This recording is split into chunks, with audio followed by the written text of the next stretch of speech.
Welcome to the Deep Dive. We're your shortcut to getting informed, and today, wow, we are really diving deep. We're tackling the world of quantum computers. Kind of mind-bending stuff, right? Our mission here is to, unpack how these machines actually work.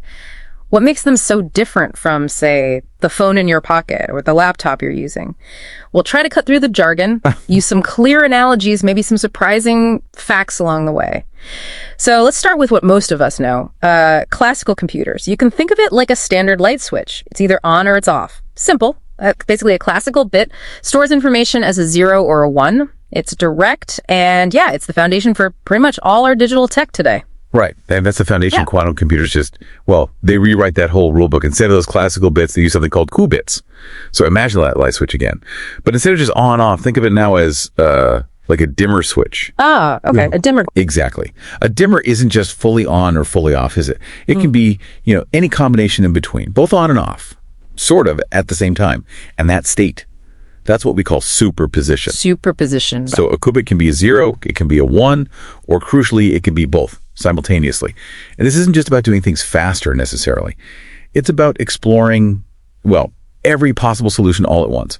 Think about finding your way through a huge maze. A classical computer tries one path, hits a dead end, backtracks, tries another, one at a time.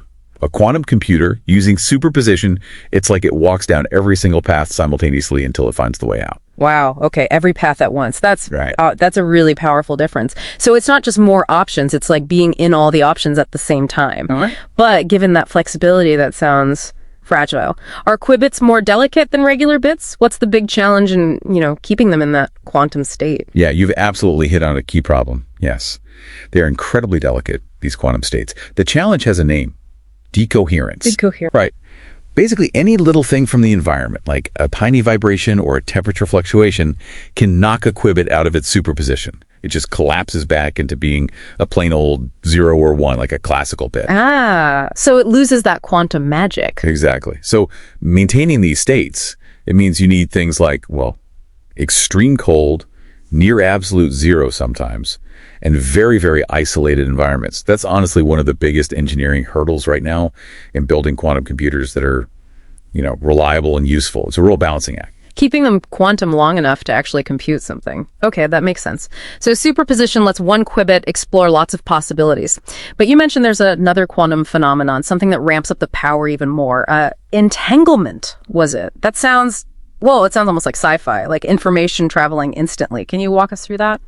Yeah, it does sound a bit like sci-fi. Entanglement is maybe the weirdest part of quantum mechanics. Mm-hmm. Truly counterintuitive, but it's where things get really powerful for computing. So imagine you have two coins. Okay. If you could entangle them quantum mechanically, then no matter how far apart they are, one here, one on Mars, it doesn't matter, they're linked.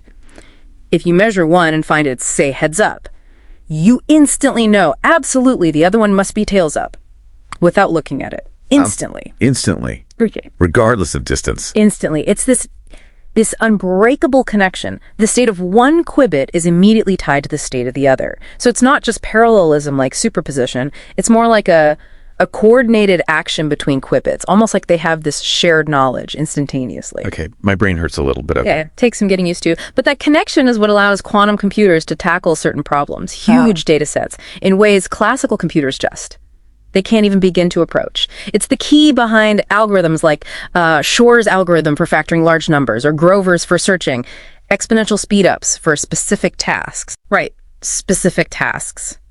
That brings up something I wanted to ask about. You hear a lot of hype, and sometimes it sounds like people think quantum computers are just going to replace everything, like we'll all have quantum laptops soon. But that's not really the goal, is it? It's not about running Microsoft Word faster. Exactly right. That's a really common misconception. Quantum computers aren't designed to, replace your everyday computer or even the big servers running websites, not for general tasks. So what are they for then? They're specialists. Highly specialized tools for tackling very specific, incredibly complex problems.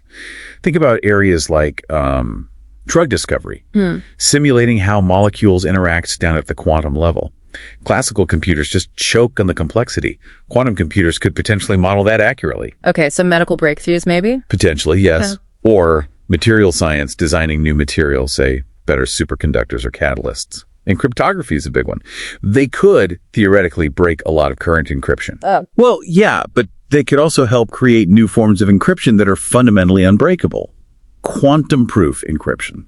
So very specific, very high-impact areas where classical computing hits a wall. Precisely. It's about tackling problems that require harnessing these weird quantum properties, superposition and entanglement, that classical bits just don't have. Which leaves us with a pretty big thought then. As these amazing specialized machines get better and start to unlock these really tough problems, you have to wonder, Ray, what fundamental mysteries, maybe about the universe itself, or what huge challenges facing us could quantum computing help solve next?